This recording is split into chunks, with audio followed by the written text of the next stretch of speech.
Hello, Bayang Pilipinas, ang minamahal nating bansa. Okay, nandito na naman tayo guys. Nagbabalik si Babaeng Agila. At mayroon na naman tayong dapat pag-usapan.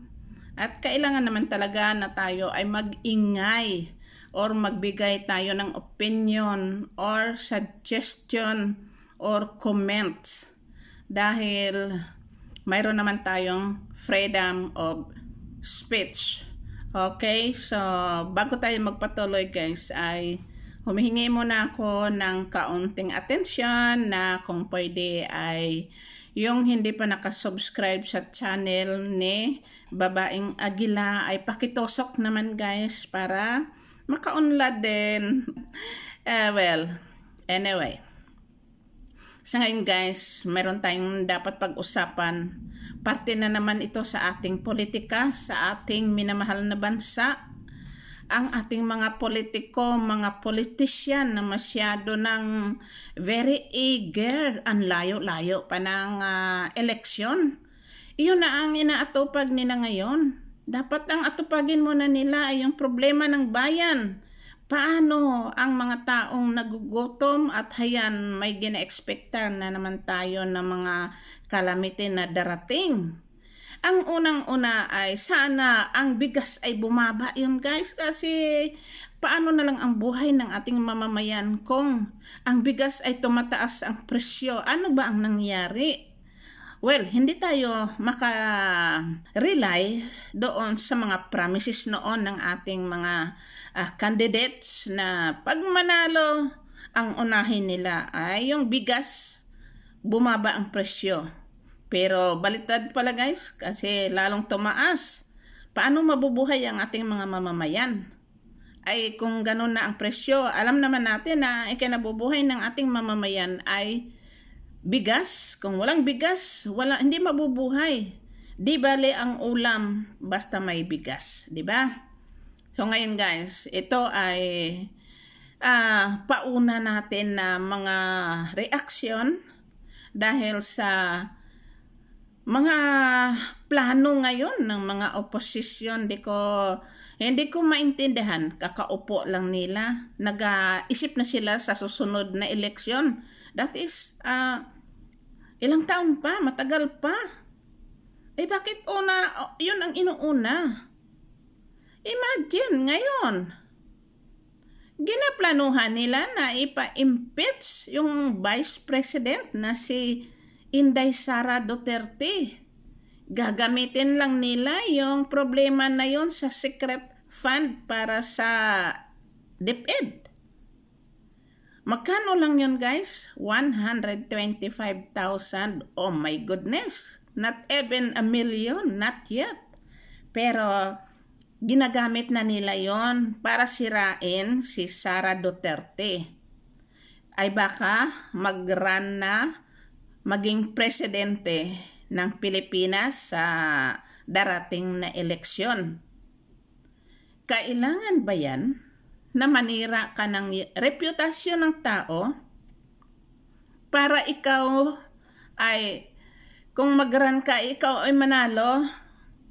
Hindi ninyo mabilog ang ulo ng mga Pilipino. Matatalino naman yan yung ating mga citizens. At hindi natin mapigilan ang social media.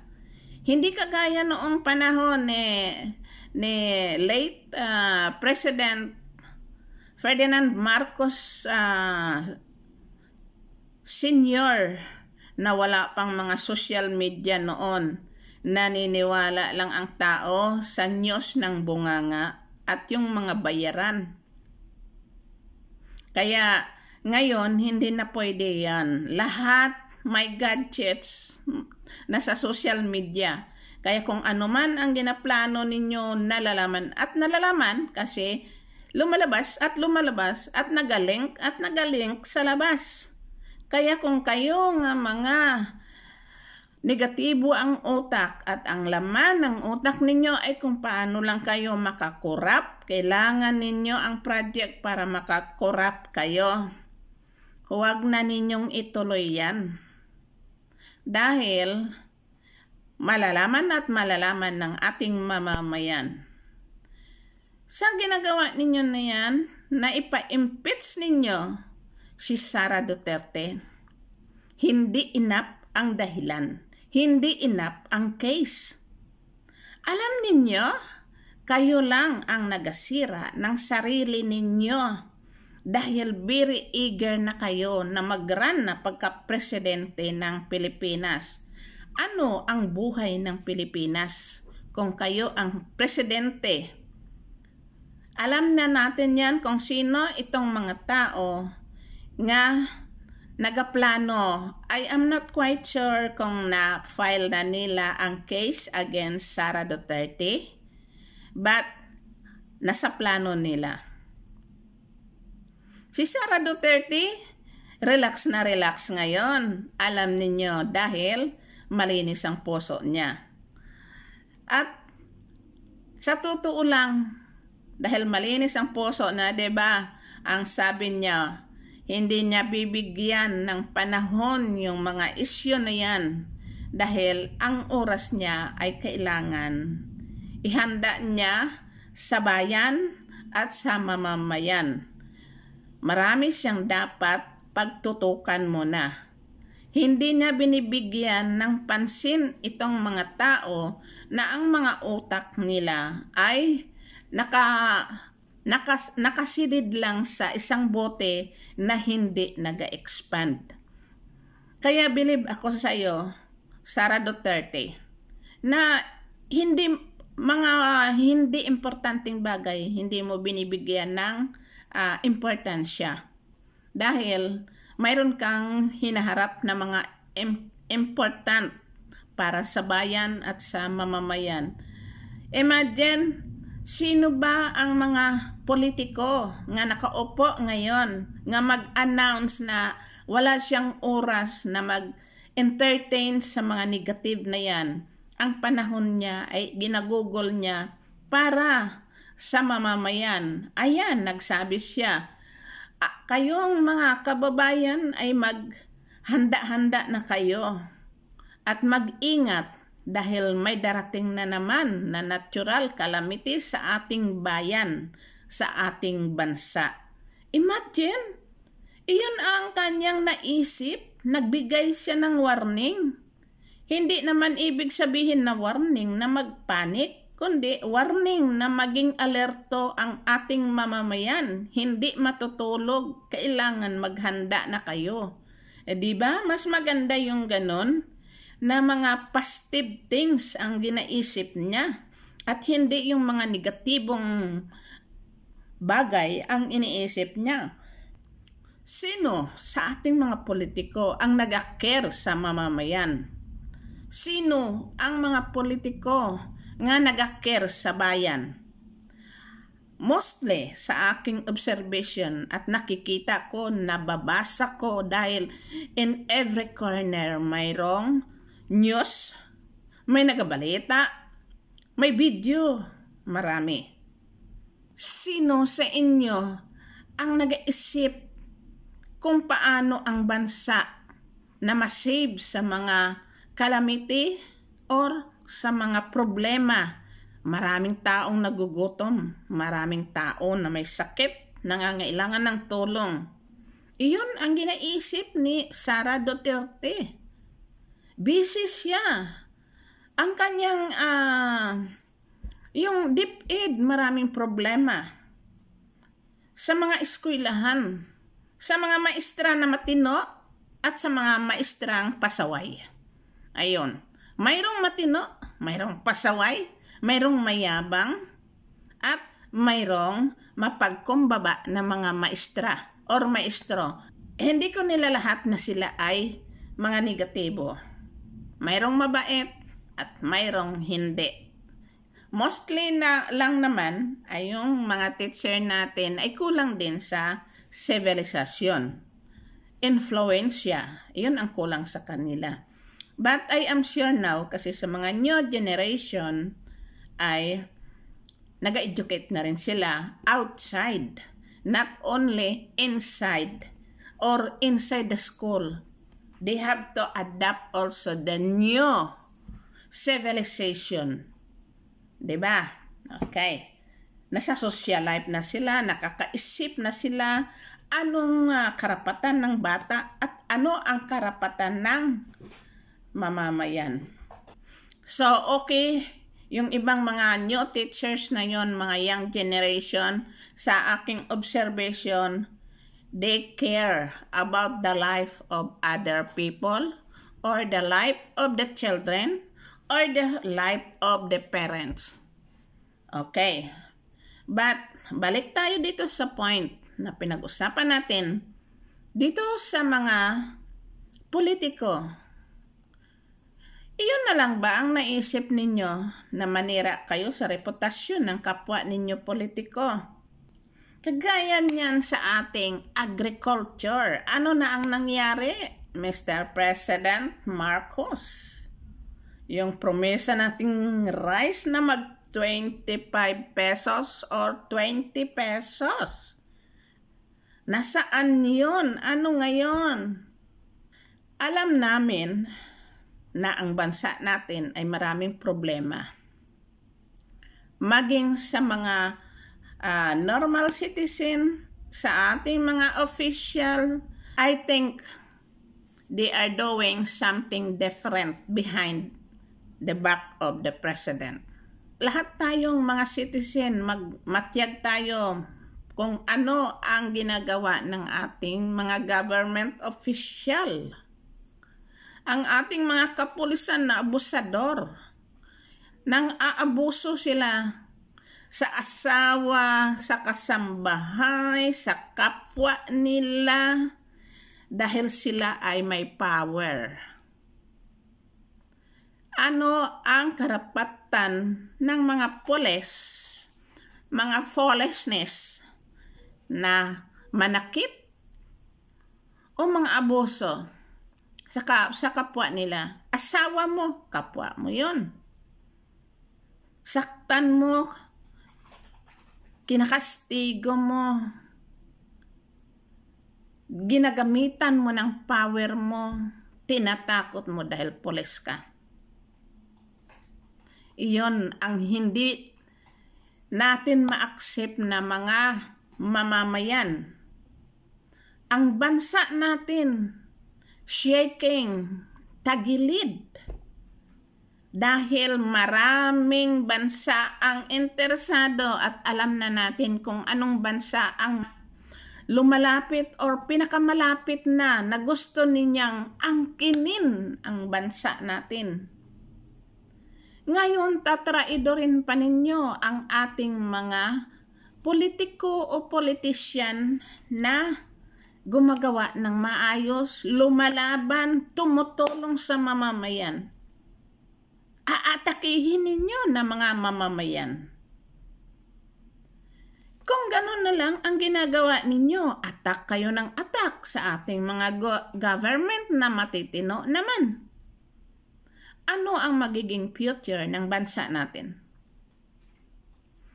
Ano ang hinahangad ninyo? Yung kunin tayo ng ibang bansa, kagaya ng China, na maging communist? Akala ninyo ang buhay natin masarap? Hindi. Sakripisyo kayo doon at kawawa ang inyong mga anak or mga new generation. Once na kinuha tayo ng communist country, isipin ninyo yun. Hindi na lang na-criticize kayo ng criticize. Kesyo ganito, mga official natin, kapulisan, mag-abuso lang. Hindi na gumawa kayo ng maganda, isang unity, loyal kayo sa ating bansa. Iyon dapat ang gawin natin.